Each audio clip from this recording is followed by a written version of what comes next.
اعوذ باللہ من الشیطان الرجیم بسم اللہ الرحمن الرحیم۔ پیارے دوستو، آج اس ویڈیو میں ہم حضرت علی کے کچھ واقعات میں سے ایک واقعہ دیکھیں گے۔ حضور صلی اللہ علیہ وآلہ وسلم کے لعاب دہن سے حضرت علی رضی اللہ تعالی عنہ کا شفا پانا۔ رات کی تاریکی چھا چکی تھی اور مکہ اپنی گھاٹیوں کے ساتھ تاریک اندھیرے میں چھپ چکا تھا۔ اس دوران قریشی نوجوان علی بن ابی طالب کرم اللہ وجہ نے اپنی لاٹھی کندھے پر ڈالی اور رات کے اندھیرے میں لوگوں سے چھپا کر راستہ سفر باندھا۔ بعد اس کے کہ آپ رضی اللہ تعالی عنہ 3 روز تک اپنی امانتوں کی ادائیگی کے لیے جو نبی اکرم صلی اللہ علیہ وآلہ وسلم نے آپ رضی اللہ تعالی عنہ کے حوالے کی تھیں، مکہ میں مقیم رہے۔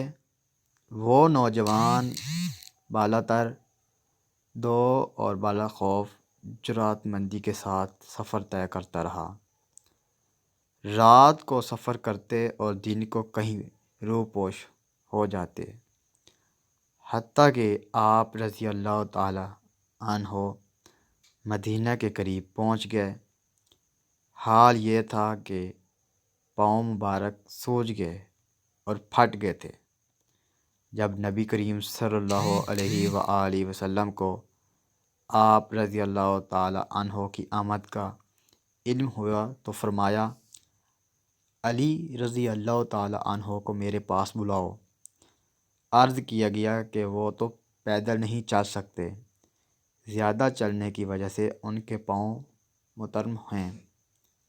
چنانچہ خود نبی اکرم صلی اللہ علیہ وآلہ وسلم ان کے پاس تشریف لے گئے۔ آپ صلی اللہ علیہ وآلہ وسلم نے دیکھا کہ حضرت علی رضی اللہ تعالی عنہ زمین پر پڑے ہیں۔ آپ صلی اللہ علیہ وآلہ وسلم جذبہ شفقت و رحمت سے رونے لگے اور شوق سے گلے لگایا۔ پھر حضور صلی اللہ علیہ وآلہ وسلم نے اپنے دست مبارک میں لعاب دہن ڈال کر حضرت علی رضی اللہ تعالی عنہ کے قدموں کو لگا دیا تو وہ اس سے بالکل ٹھیک ہو گئے۔ پھر حضرت علی رضی اللہ تعالی عنہ کو تا دام حیات اپنے قدموں میں تکلیف نہیں ہوئی تھی۔ سبحان اللہ، سبحان اللہ۔